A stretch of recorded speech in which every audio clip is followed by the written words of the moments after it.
I'm Felicity Hammond. I live and work in London and I'm one of the finalists for the ING Unseen Talent Award.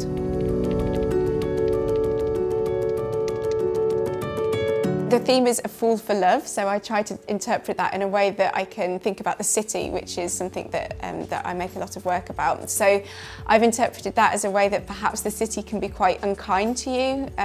Actually, it's, you know, you kind of almost feel like you're a fool for being here and trying to make it work in the city when it's, you know, when you're constantly being perhaps pushed out and further out of London. So I've been photographing a lot of the cityscape, thinking about the sort of different changes in the city and making this large-scale collage work. As I kind of walk down the street and see these new billboards for these new developments, which is something that happens, you know, on a sort of weekly basis, you know, they come up so quickly.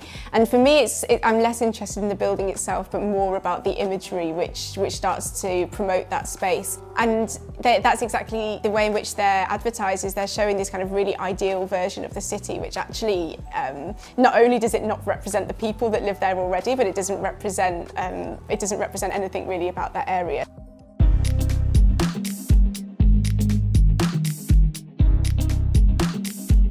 So I've decided to construct it by sort of taking multiple images and constructing this new image, which uses the sort of palette of, I suppose, the kind of advertising images for luxury and urban regeneration. So taking on board these kind of gradients, these, you know, the way in which they promote the city as this very luxurious place. There's always these kind of incredible sunsets, and they, you know, these kind of billboards for luxury developments always promote the city in a certain way. So I've adopted that in the work, but also taken on the compositional techniques, perhaps, of more sort of Baroque imagery or sort of more landscapes from the Renaissance period as well.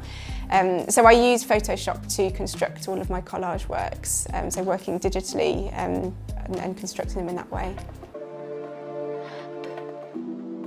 The thing that fascinates me so much is, I think there's this kind of collision of the rise in technology and the decline in industry. And for me, the rendered image is something that's so important in that narrative, where sort of advertisers will kind of place these rendered images of luxury living, so these computer-generated places that don't exist yet.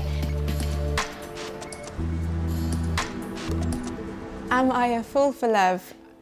I think that living and working in London makes you a bit of a fool, because you have to work so hard to try and exist here as an artist, so perhaps so.